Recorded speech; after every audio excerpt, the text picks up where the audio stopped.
Sure, as always. Appreciate you guys' interest in coming out today. You know, when I look and think about this past week, the game against Virginia, you know, three things come to mind for me. The first was responding. You know, I talked about whether we would respond or react to what took place a couple of weeks ago. I thought our team did a tremendous job of answering and responding the right way. They took it one play at a time. I mean, that was a tough, gritty win for us. And when that play was over, they let that play die and went to the next. And, you know, I've seen our team when we've faced tough parts of a game like we did in the first half of Virginia. I've seen us not necessarily play that with that mindset, and to me that's the part that jumped up to. The second thing was we built awareness of ourselves as a team. Of course, we did a lot of that during the preseason, but I thought in this recent game we found out a lot about ourselves. We found out the importance of staying in the moment, not playing to a scoreboard. I thought the week before, including myself, as I told our team, I found myself looking at the scoreboard in the third and fourth quarter, and when you play for results, and they create anxiety. And I thought our team did a really good job building on staying in the moment through that Virginia game and played a major role. You know, we got a lot of new players that traveled for the first time, and I like the way that they responded. Traveling, it was a late night game, which we haven't had a bunch of those, a primetime game. And, you know, I really like the way our team finished that game. And then the last part was the growth mindset, which is all part of what Maryland football is all about. We're going to make mistakes throughout the season. Having success and winning championships is not a straight, direct path. You'll have ups, downs, side movements, sometimes take steps back. But I'm really excited the way our team grew from week 2 to week 3. We faced a tough Virginia team that came in with a lot of momentum. Coach Elliott has his team playing really well. Going into that game, I know because of the rivalry of playing of Virginia, the importance of you can throw records out the window when you play games like that. And that was a tough win for us, and I'm really proud of our team. For Villanova, here's what I'll say. They're a veteran bunch. You look at their defense, and a bunch of graduates and seniors and guys that have been there 6 years and 5 years, and then you look at their quarterback. The quarterback is the guy that makes their offense go. They have a really extensive RPO package, quarterback run package, the zone read stuff, and the guy's been there 6 years. He's been a 3-year starter. He's the guy that makes them go. I mean, he's a competitive guy. He kind of got some traits that, you know, you see toughness, you see competitiveness. So what I'll say is I don't expect Villanova to come in here as an FCS team and be big-eyed about playing Maryland, because they've got a pretty good team themselves and very well coached. But like I always say, every week is not going to be about Villanova. It's going to be about the Terps. It's going to be about our standard and us taking pride in the way we prepare and the way we do things Monday through Friday. And, you know, those things won't change for us. It's going to be about a bunch of players growing this week, continuing to improve with every practice. And I really like our team and how they've been able to do that. You know, lastly, a couple things this weekend. We got family weekend and we got our mental health awareness games, which for me, really important things, because family weekend on campus, our students who've been great supporters of us, now they get a chance to show off their new home to their parents as they come visit. And we're excited to have these important people here for our game this weekend. And then also our annual mental health awareness game, which, you know, we'll wear decals. I know this year our theme as an athletic department is movement, and Dr. Christy Hall and Christopher Williams, who work with our team, are putting together a lot of things this week to bring awareness to something that's really important to myself and my family. Our coaches all got certified in mental health training this summer, which was a big deal for me. It helps us better identify our student athletes that may be going through some mental health issues, and I'm happy to keep shining the light on something that's really important to myself and my family. So our game captains this week, Caden Prather, Tajay Johnson, and Quayshawn Fuller. And with that, I'll open up to any questions. Mike, you mentioned growth. As far as Ty is concerned, what have been the biggest areas of growth for him on the field as well as mentally in a preparation standpoint? I would say it's confidence, Gene.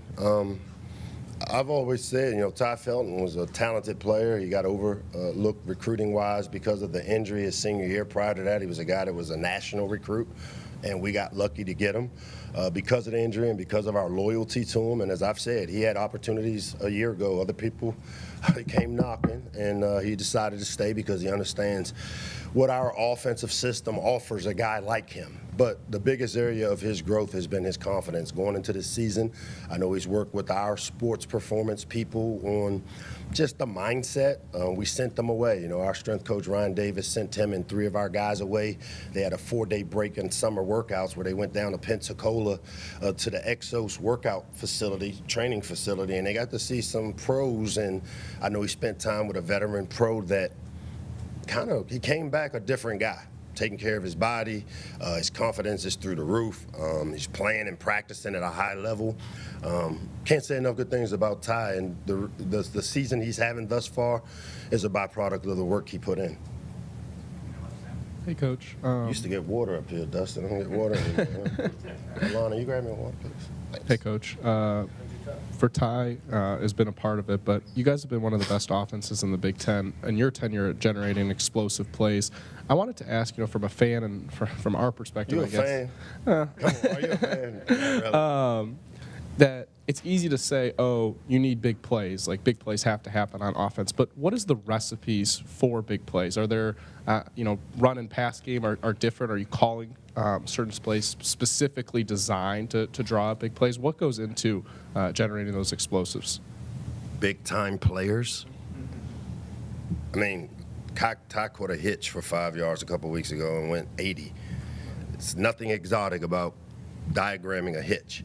So big plays are made by big-time players. Simple and plain. Our system, every play that you design on offense, you usually have it designed where it blocks everybody, but it comes down to 11 guys, or a good percentage of those 11 guys winning their battles. But when it comes to big plays, sure, as a play caller, you see the way people react to plays, and that's one of the beauties of having people up in the box is all of a sudden you see reactions, and you see us hit some double moves because of us maybe throwing the hitch 3-4 times, getting 5-6 yards, and then all of a sudden we see that corner get antsy. Those things set up big plays, but to be quite honest, you recruit big-time players, and the way we do it on our offensive system is we try to give our best players as many touches as they can, understanding that within those touches, big plays are happening. Ty's a high-touch guy in our system. He's a guy that's trying to get 10 to 15 touches a game, 3 touchdowns, a lot of yardage, and those things just happen when you get your best players the ball and involved. So do you and the offensive coaching staff really emphasize those plays, or is there like a certain amount that you're looking to hit on per game? We have goals, and I'm not going to share them with you. Yeah.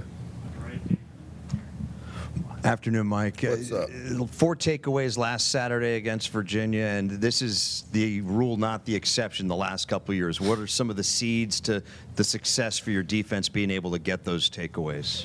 I thought this past weekend, even in the loss, we had 3 takeaways, which is where, very few teams lose. Like I show a stat every Monday with our team, the winning ledger of the Big Ten teams, of teams on the plus side of the takeaway ratio and play teams on the opposite. After yesterday's, I think it was 25-2. People on the plus side of the takeaway ratio in our conference, up through the first 3 games, teams are 25-2 just being on the plus side.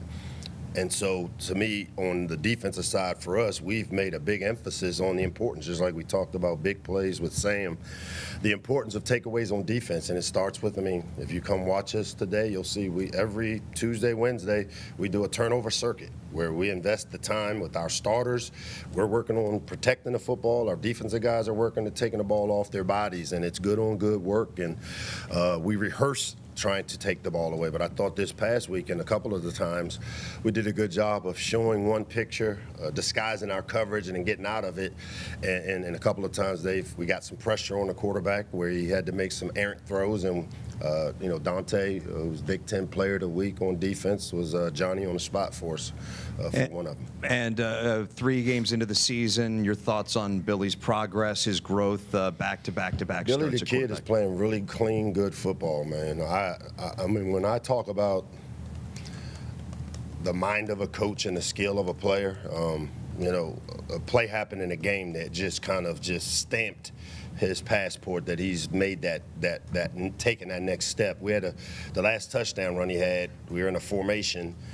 He saw that there was a blitz coming off the edge and something that's not even in our system. He points at Caden Prather and says, "Hey, you, come in here, line in close, and turn out on him," which allowed the edge rusher to not be a free hitter. Like, that's mitigating risk. That's having the mind of a coach, but still the skill of a player. And Billy's playing really clean for us, making good decisions. I think there's still some growth in there for us in terms of, the consistency. And then, as I like to say, he always has one or two Billy balls during the game where he throws into team meetings and throws the ball in areas that the ball should not go, and we've got to eliminate those plays. And to me, I'm really pleased the way he's playing. Mike, you talked about Ty going down to Pensacola. I'm just curious about Ty and Billy Edwards' relationship, their connection. Can you talk about, like, do they work extra time, or what is that connection? What is that relationship like? Our whole team, we got a team full of workers, and that's why when I came in here earlier this summer and talked about the work ethic of this team is phenomenal, and it's not just the good players or guys that you write about. This team has that and understands putting in and doing the work, and they've embraced that piece of it, almost to the point where I've had to coach them up on maybe having a little more fun and enjoying it, because as an 18 or 22-year-old, and you take on this responsibility, and everybody you have these influences and all this information at your hands, and it creates anxiety. And I've done everything I can to release pressure on these guys to understand and love the way we prepare. And we talk about practice being the show. Make practice the show, not Saturday. The show should feel like practice. And so the big emphasis for this team has been that, and Billy and Ty exemplify that. Ty's done a lot of work behind the scenes. I said something to him in the team meeting yesterday. He's a guy that was catching off the lobster, the tennis ball machine, from 11 p.m. to 1 a.m. And he's in there in the summer, and he's in there in the off season, and he's doing them when nobody's watching, when nobody's writing articles, nobody's talking about how bad we are. He's working, and all that is being seen now because of the stuff he did and the pride he took in doing the work in the dark.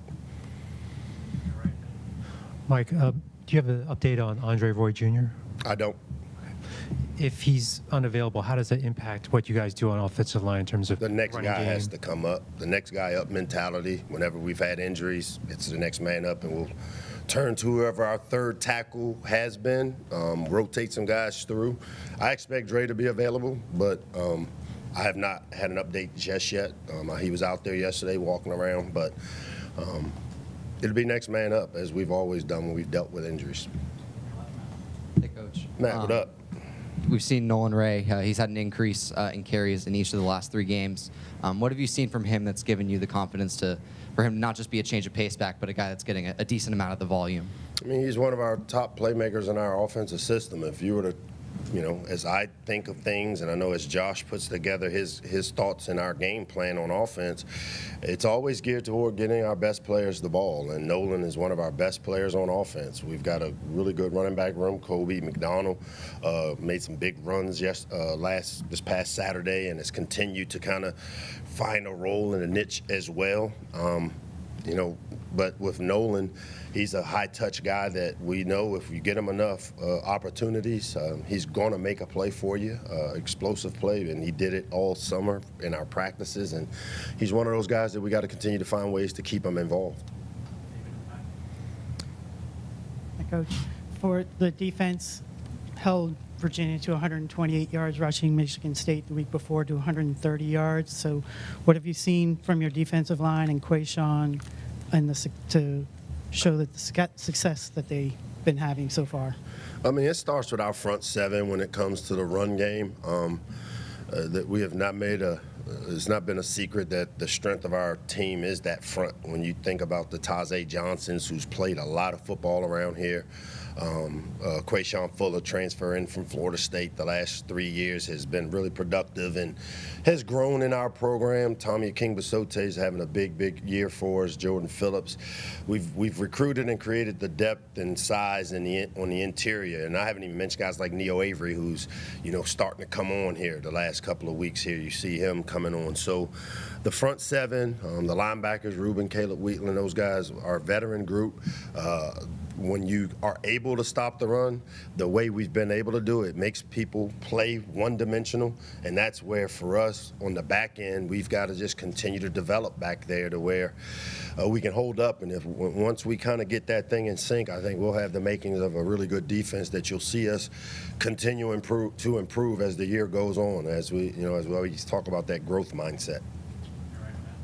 Hey, Coach. Ahmed, what up? Hey, Coach. I know obviously you've talked about just the non-conference scheduling philosophy over the years, but I'm just kind of curious, just in your first year, beating Syracuse and then taking down Virginia in back-to-back years, West Virginia as well. How do you feel like you've seen the Maryland brand, kind of grow and evolve, just kind of seeing that success against some of these regional teams? That's a really good question, and I would say that based on the way we're recruiting, that our regional brand has improved.